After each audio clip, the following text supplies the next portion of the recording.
इलाहाबाद विश्वविद्यालय के संगीत विभाग में 2 दिवसीय अंतर्राष्ट्रीय सम्मेलन देश विदेश के विख्यात संगीत के दिग्गज रहेंगे मौजूद। 6 फरवरी से 8 फरवरी तक चलेगा सम्मेलन। इलाहाबाद विश्वविद्यालय के संगीत विभाग और Indian society for probability and statistics कर रहा संयुक्त कार्यक्रम इलाहाबाद विश्वविद्यालय के प्रोफेसर ईश्वर टोपा कॉम्प्लेक्स में होगा आयोजन। 6 फरवरी को सुबह 10 बजे इलाहाबाद विश्वविद्यालय की कुलपति प्रोफेसर संगीता श्रीवास्तव कार्यक्रम का करेगी उद्घाटन। कैलिफोर्निया विश्वविद्यालय के प्रोफेसर बेरी अर्नाल्ड भी रहेंगे उपस्थित। प्रोफेसर रविंद्र खत्री विश्वविद्यालय रोचेस्टर मिशिगन यूएसए प्रोफेसर बेचन शर्मा डीन विज्ञान संकाय यूओए प्रोफेसर एएम मथाई मैकगिल विश्वविद्यालय Canada professor SC Malik ISPS अध्यक्ष एमडीयू विश्वविद्यालय रोहतक प्रोफेसर अनूप चतुर्वेदी सांख्यिकी के सेवानिवृत्त प्रोफेसर यूओए सम्मेलन में लेंगे भाग। इलाहाबाद विश्वविद्यालय संगीत विभागाध्यक्ष प्रोफेसर डॉक्टर रीनू जौहरी ने प्रेस कॉन्फ्रेंस कर दी जानकारी।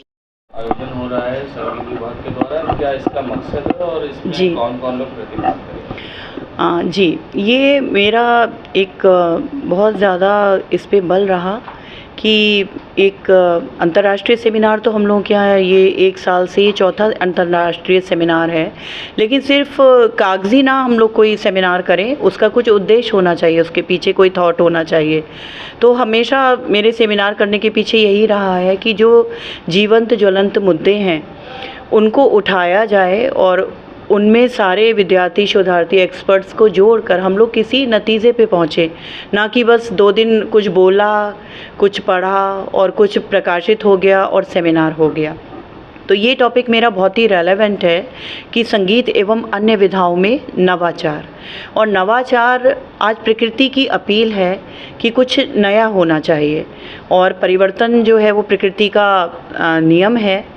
और प्राचीन काल से और वैदिक काल से हम देखते जा रहे हैं कि 500-600 साल पे हर चीज़ अपना स्वरूप बदलती है, और अब वो वक्त आ गया है कि आधुनिक काल में हम लोग जो आज संगीत बरत रहे हैं, स्पेशली अगर मैं नॉर्थ इंडिया की बात करूं तो वो लगभग 500 साल पुराना है। उसमें थोड़े बहुत परिवर्तन हुए, थोड़ी प्रौढ़ता आई है, विकसित हुआ है संगीत, लेकिन वो एक रास्ता से पूर्ण हो गया है। तो अब ज़रूरी है कि हम उस एक रास्ता को छोड़ें, तोड़ें और कुछ आधार ना बदलते हुए हम उसमें कुछ ऐसी नई गतिविधियां करें, कुछ ऐसे जो नए नए रुझान आ रहे हैं उनको हम इनकॉर्पोरेट करें, सो दैट हम इस परिवर्तन की जो बेला है उसके साथ चल सके। हमारा संगीत जो है वो नवीन जो युग है उसके साथ साथ चले, और इसमें हमें बहुत बदलाव करने होंगे, हमें बंदिशों के पदों में परिवर्तन करने पड़ेंगे क्योंकि वो उस समय के हिसाब से थी। हमारी संस्कृति हमारा धरोहर जैसे है जी, क्लासिकल संगीत को लोग भूल के पॉप का रीमेक है आज।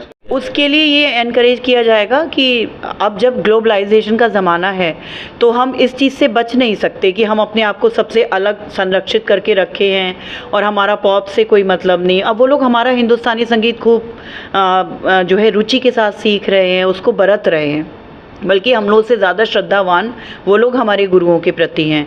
तो हमें कुछ छोड़ने की ज़रूरत नहीं है। ग्लोबलाइजेशन में अगर हम अपने आप को अलग कैद कर लेंगे तो हम उस रेस में कहीं पिछड़ जाएंगे। जो अपनी संस्कृति है वो अपने लोग जो भूलते जा रहे हैं उनको नहीं अपनी संस्कृति को ना भूलते हुए हमें उस संस्कृति को उसके मूल रूप में विश्व के सामने लेकर के आना है, क्योंकि हमारी संस्कृति जो है वो कहते हैं ना, सा प्रथमा संस्कृति विश्वम्बारा, मतलब वो पहली संस्कृति है विश्व की, और वो इतनी अच्छी है और वो हमारे संगीत में, हमारे खान पान में, हमारे रहन सहन में, हर चीज़ में वो झलकती है। हमारी संस्कृति में कहा जाता है तेन त्यक्तेन भुंजीता, मतलब त्यागवादी हमारी संस्कृति है, और पूरे वर्ल्ड की भोगवादी संस्कृति है। वो उनके संगीत में भी दिखता है, उनकी हर चीज़ में दिखता है। तो आज आवश्यकता है कि उनको अगर हम अपनी संस्कृति के प्रति आकर्षित करेंगे तो वो भोगवाद से नहीं कर पाएंगे। मतलब हम विशुद्ध रूप से अपनी संस्कृति को लेके आगे बढ़े ना, कि आपको कितनी चीज़ें पेशेंस सिखाता है कि मतलब आप लोग जीवन भर, हमारे संगीतज्ञ मेहनत करते हैं, जीवन भर वो लगन से, परिश्रम से, साधना के माध्यम से उस संगीत को वो प्राप्त करते हैं। हमारा तुरंत वाला संगीत नहीं है जो इंस्टेंट वाला। तो ये सारी चीज़ें जब उन लोगों के पास सच्चे रूप में पहुंचती हैं तो वो लोग मानते हैं, और आज हमारे संगीत को वो लोग भी मानते हैं कि ये बहुत शांति प्रदान करने वाला है। और उनके संगीत से तो कितने हार्ट अटैक्स आ जाते हैं जब वो तेज तीव्र उत्तेजक जो संगीत चलता है।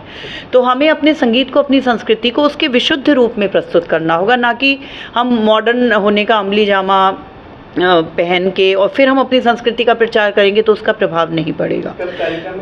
इसका ये 5-6 को हमने ये कार्यक्रम रखा है और इसमें सभी विषयों पे चर्चा होगी। क्या विश्व से भी, इंटरनेशनल भी? यस, जर्मनी से मिस्टर पीटर पेंके इसमें जुड़ेंगे हमारे इसमें, और वो एक ऐसे उदाहरण हैं कि उन्होंने इंडिया के ध्रुपद सीखा दरभंगा घराने की परंपरा में, और वो आज उसका प्रचार प्रसार जर्मनी में कर रहे हैं, उसमें फ्यूज़न भी कर रहे हैं, वो गिटार उटार बजा के खूब गाते हैं, प्रदर्शन करते हैं।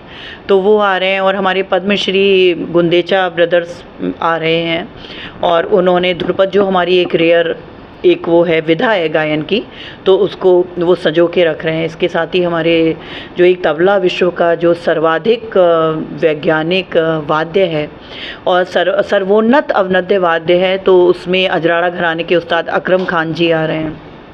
इसके साथ हमने तंत्री वाद्य में उस्ताद असगर हुसैन जी को बुलाया है, जो वायलिन कहते थे कि विदेशी साज है, लेकिन उसको सुंदर रागदारी की है कि लोग कई बार तो ये भ्रम करने लगते हैं कि ये विदेशी साज है या हिंदुस्तानी साज है। उन्होंने इतना सुंदर उस पर मतलब अपना वादन जो है वो वादन तैयार किया है उन्होंने उस ढंग से।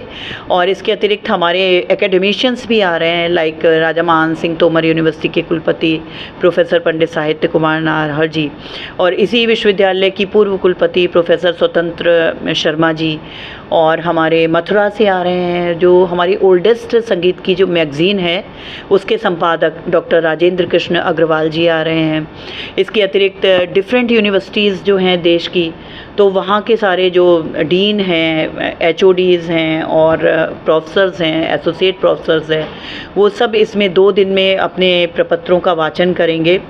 और पूरे हिंदुस्तान से, ढाका से तक सारे शोधार्थी और विद्यार्थी इसमें जुड़ रहे हैं, जो 2 दिन के अंतर्गत अपने प्रपत्रों का वाचन करेंगे। और हमारी सांस्कृतिक संध्या होगी, इसमें हम लोग ज़रूर कुछ नतीजे निकालेंगे और उसे इनकॉर्पोरेट भी करेंगे, तभी हमारा सेमिनार की सफलता को मैं मानूंगी। अदरवाइज़ मतलब मैं उसकी पक्षधर नहीं हूँ कि बस के चिन्ह पूजा हो। मतलब इसमें ज़रूर कुछ नतीजे निकलेंगे और हम उस पर बिल्कुल अमल करेंगे, और इसकी प्रोसीडिंग्स जो है वो अंतर्राष्ट्रीय जर्नल में निकलेगी। कुतप अंतर्राष्ट्रीय पीयर रिव्यूड रेफरेड जर्नल में इसकी प्रोसीडिंग्स होगी। और आप लोगों से निवेदन है, आप प्लीज़ दोनों दिन आइए और आप लाइव कवरेज करके खुद अपने विचारों को व्यक्त कीजिए। हम तो एक रिपोर्ट बनाएंगे ही।